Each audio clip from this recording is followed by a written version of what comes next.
Hello YouTube family, welcome to my YouTube channel. నేను దేవి ప్రశాంత్ గొన్న.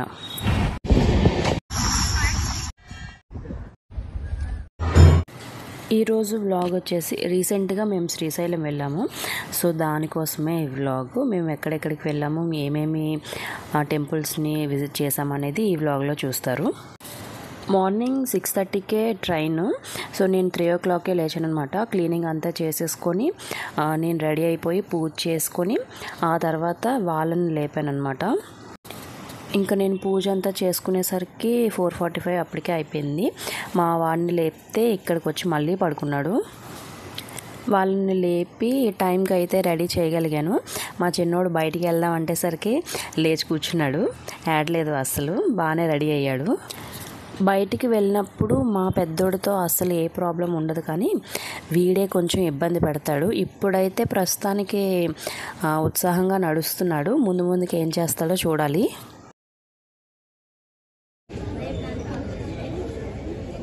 వెనక్కి అక్కడ కూర్చో, అక్కడ కూర్చో. ట్రైన్ చూస్తావా?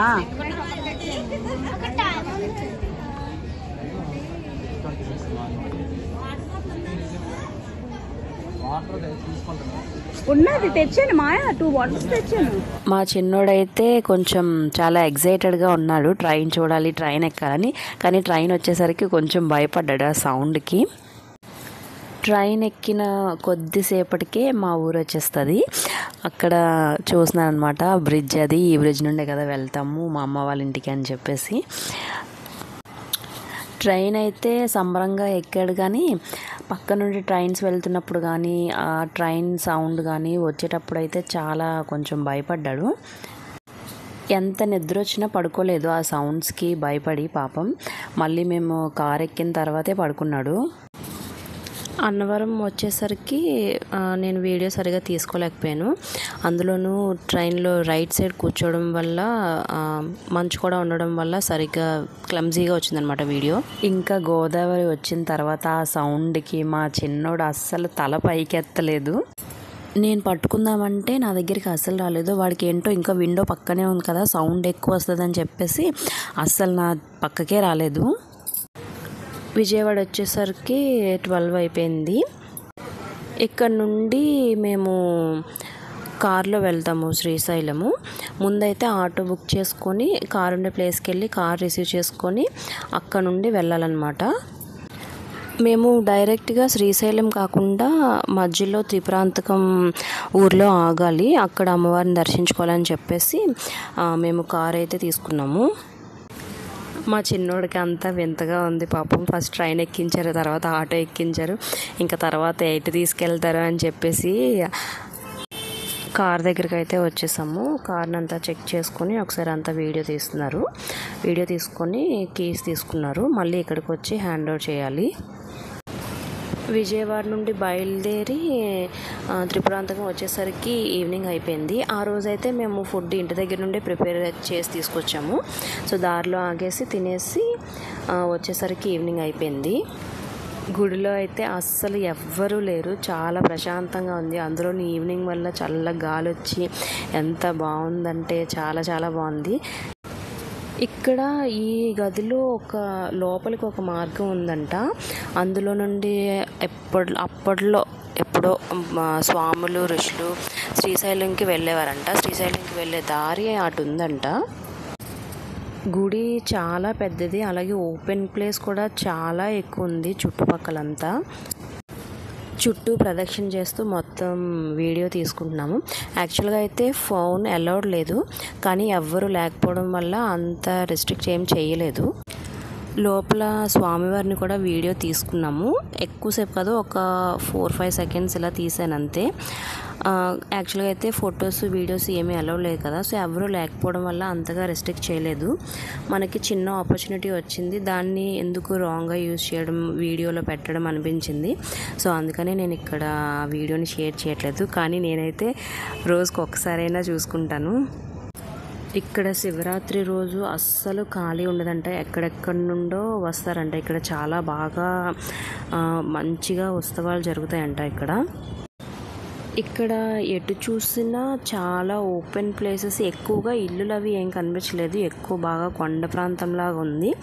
చుట్టూ అంతా చాలా దూరంగా ఊర్లు ఉన్నాయన్నమాట.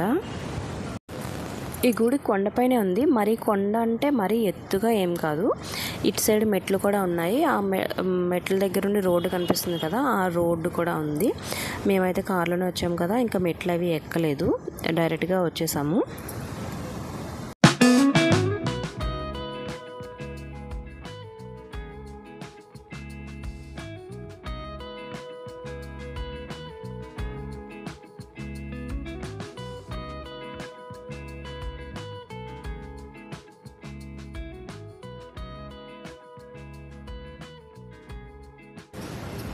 చుట్టూ ఎటు చూసినా కొండలు, గ్రీనరీ, అందులోనూ ఈవినింగ్ అయిపోయింది, చల్లగా గాలి వస్తుంది. ఇదంతా ప్లెజెంట్గా చూడడానికి ఎంత బాగుందో. ఇక్కడ ఒక అరగంట సేపు చాలాసేపు ఉన్నాము ఇక్కడే.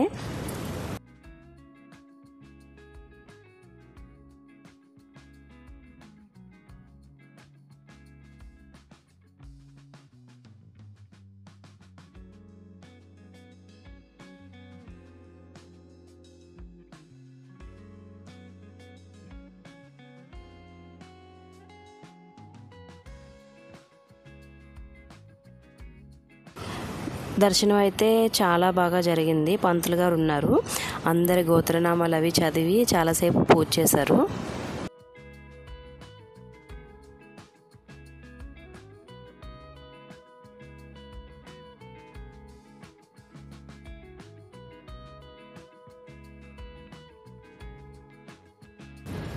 ఇక్కడ స్థల పురాణం కూడా ఉందంట.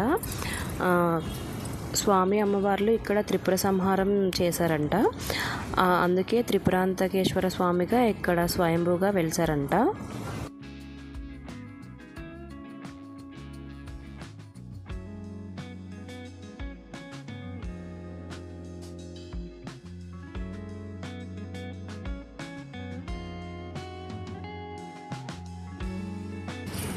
ఇక్కడ నుంచి మేము బయలుదేరి బాల త్రిపుర సుందరీదేవి అమ్మవారి గుడికి వెళ్తున్నాము. ఇక్కడ నుంచి దగ్గరే, జస్ట్ ఒక 15 minutes అంతే.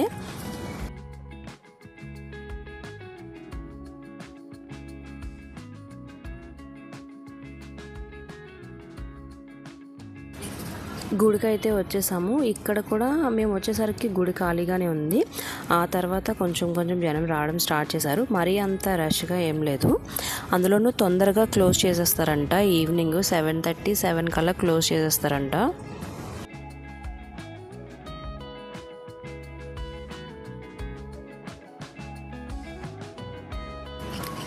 ఇక్కడ పసుపు కుంకుమలు, గాజులు అన్నీ తీసుకుంటున్నాము. ఇక్కడ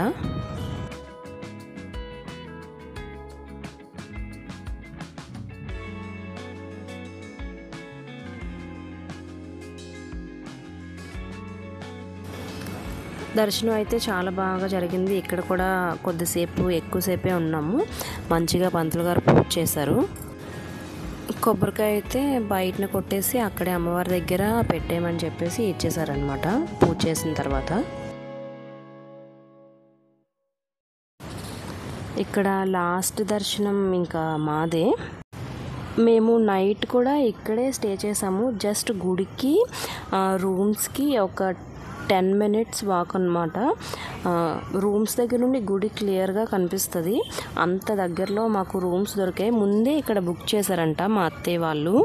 ఇంకా రూమ్స్ ఎలాగో దగ్గరే కాబట్టి పూజ అయిపోయిన తర్వాత మేము గుడి లోపలే చాలాసేపు ఉన్నాము. బయటంతా చూసి ఇక్కడ అమ్మవారి విగ్రహం ఒకటి ఉంటే అక్కడ ఫొటోస్ అవి తీసుకున్నాము.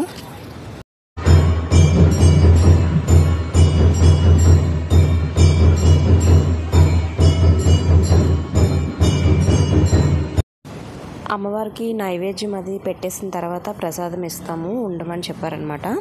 అందుకే ఇక్కడ అందరము కూర్చుంటున్నాము. మా చిన్నోడు అసలు కూర్చోడానికి ఇష్టపడట్లేదు, అందుకే వాడిని కాసేపు అలా ఎత్తుకొని తిప్పుతున్నా.